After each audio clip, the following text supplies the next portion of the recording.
On a d'autres phénomènes, on voulait en parler avec toi, quand on voit Bangkok se casser la gueule parce qu'ils pompent leur nappe phréatique.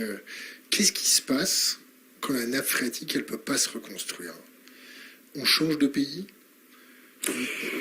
Alors, j'aurais tendance à te dire oui et que toutes les études montrent des migrations massives à prévoir. J'ai un peu l'impression, en tous les cas, de ce que je vois dans le monde, que les gens sont tellement sous le choc de ce qu'ils voient que, tu sais, c'est un peu comme l'histoire de la souris, tu sais, qui a été testée avec son cerveau reptilien et qui soit attaque, soit fuit, soit bouge pas.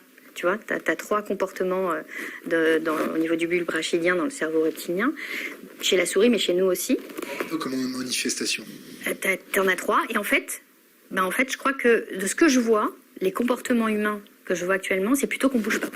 On est comme ça. La tétanie émotionnelle. Exactement. En fait, au début, j'ai essayé de commencer à alerter il y a 3-4 ans en disant attendez, on a atteint une température humide qui mélange l'humidité atmosphérique avec la température corporelle qui fait que l'humain ne peut pas tenir plus de 3 heures parce que l'urée, à un moment donné, ne peut plus s'évacuer et donc le système implose de l'intérieur.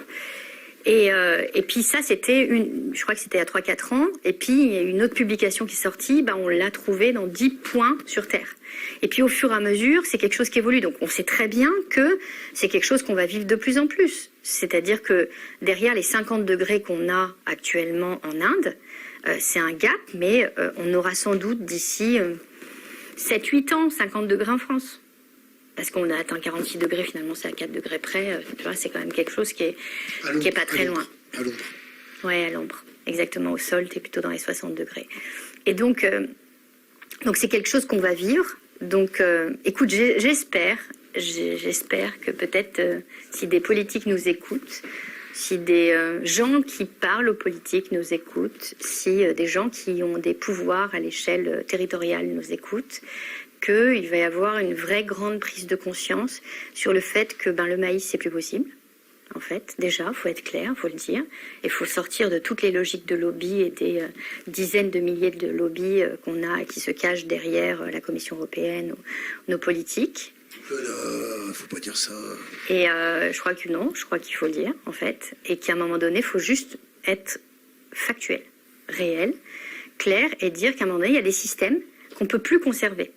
Mais par contre, tu peux prendre cet agriculteur qui, lui, pour le coup, tu me parlais de femme sandwich, lui, il est pris en sandwich. Il est pris en sandwich par des agro-industriels qui, finalement, le forcent à faire des choses que lui n'aurait jamais fait. Et lui, il suit, finalement, un système qui le nourrit, enfin, qui essaye, en tous les cas, parce qu'il ne le nourrit même pas. C'est même pas rentable, la plupart du temps. Et en réalité, pourquoi est-ce qu'on ne demanderait pas à ces sachants de la terre qui sont capables d'aller sur le terrain, parce que tous les citadins, c'est pas, il y en a plein qui se lancent dans l'agroforesterie, mais quand même tout le monde n'est pas capable d'aller dans un champ tous les jours. Et pourquoi on ne lui demanderait pas justement devenir quelqu'un qui va protéger le fait de capter le carbone? Tant qu'à faire, on capte l'eau aussi, parce que quand tu séquestres le carbone, tu séquestres l'eau aussi. Donc ça résoudrait pas mal de problèmes.